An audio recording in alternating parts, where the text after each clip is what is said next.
Ете сме назад во студиото. Велам добро утро и добре дојде за Игор Чапов, советник за култура во општина Радовиш. Добре дојдовте. Добро утро и добро ве најдовме. Благодарност од името на градоначалникот на општина Радовиш за поканата да се представим пред гледачите на телевизија Сител и граѓаните на Република Македонија. Оно што е најактуелно кај се секако Радовишко културно лето и еден настан кој што се случува денеска токму во рамките на оваа манифестација, кој што верувам дека ќе привлече навистина големо внимание со оглед на тоа дека тимови снаи и свекрва подготвуваат специјалитети.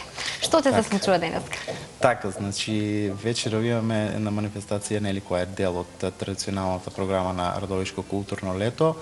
Се работи всушност за изложба на карикатури од познатата меѓународна изложба на Вестинско поклонение, која е во Радовиш овој пат и која ќе биде изложена 10 дена. Сега ние ја збогативме програмата на оваа изложба на карикатури со еден настан за да го доловиме оној однос помеѓу снаите и свекровите. Значи ќе се организира надпревар на заеднички изготвен специјалитет, традиционален од општина Радовиш, значи еден сукан, еден благ специјалитет во кој треба да се представат заеднички како да функционираат снаите и свекровите, а сето тоа ќе биде наградено од наша страна. Колку тимови ви се пријавија?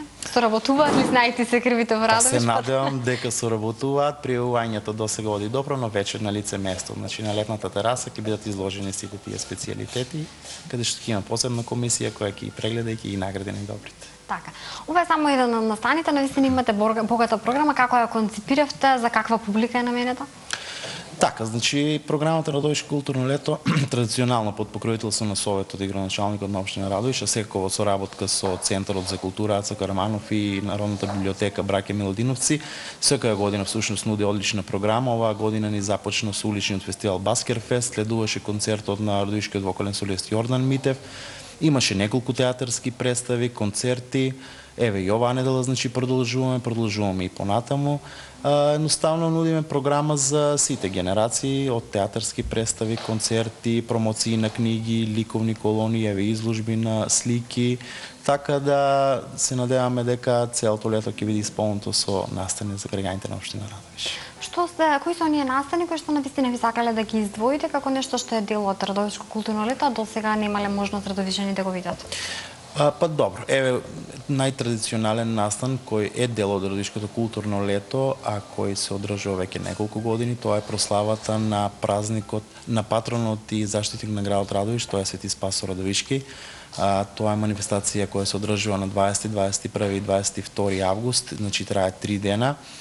Всушност се работи за програма која е од два дела, и црковен и културно-забавен дел. Оној црковниот е велелепниот, тој е посветен на светителот, значи тоа е програма која започнува со вечерна богослужба, имаме литија од храмот Света Тројца во Радовиш, прекрасниот храм, до плоштадот Свети Спасо Радовишки, и вечерта имаме духовна академија каде очекуваме гости од Романија. Вториот ден следува програма со утринска богослужба, тоест литургија и свечен ручек на прекрасниот манастирски комплекс Оровичко манастирче во Радовиш, и вечерта го имаме фестивалот на староградски песни Сањок 7, кој, морам да се пофалам, добива се повеќе на меѓународен карактер, и онаа третата вечер која е на некој начин за младите интересна, тоа е концерт. Мината година ни беше Тони Цетински, оваа година не би сакал уште да откривам детали за кој ќе гостува. Така. Го споменавте минатата година Тони Цетински, Владо Јаневски, имавте многу изведувачи низ годините.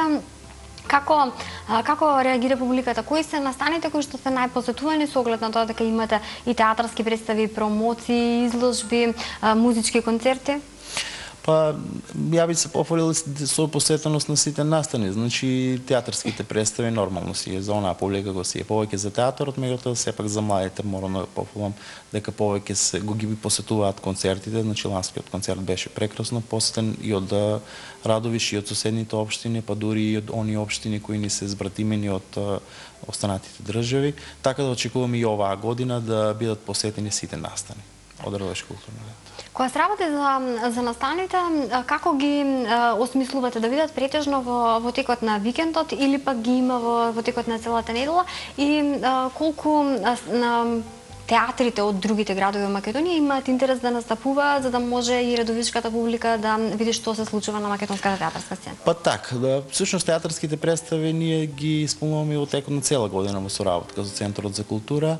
Меѓутоа, сепак кога дојде културното лето, се задржуваме настаните повеќе да се на отворено. Значи, или се на плоштадот на бината на плоштадот, или имаме летна сцена на етнолошката збирка, и концертите се повеќе на отворено, така да младите се заинтересирани да се повеќе на отворено ради, нели, горештините кои ги имаме летото. А инаку си имаме и целогодишна програма. Освен овој денешен настан кој што го споменавме, што друго е она што ќе се случува викендов, да ги најавиме настаните од сабота и недела? Па добро, значи овој викенд нема да имаме програма, завршуваме со петок, тоа е тоа што некој пат зависно од како се слободни, нели, и оние кои ќе држат концерти и театарските представи, меѓутоа програмата продолжува и понатака, ќе имаме доста концерти на плоштадот, имаме исто така театарски представи, промоции на книги, изложби на слики, ликовна колонија, сега да не ги набројуваме една по една. И после манифестацијата Свети Спас Радоишки продолжуваме понатаму со театарски представи.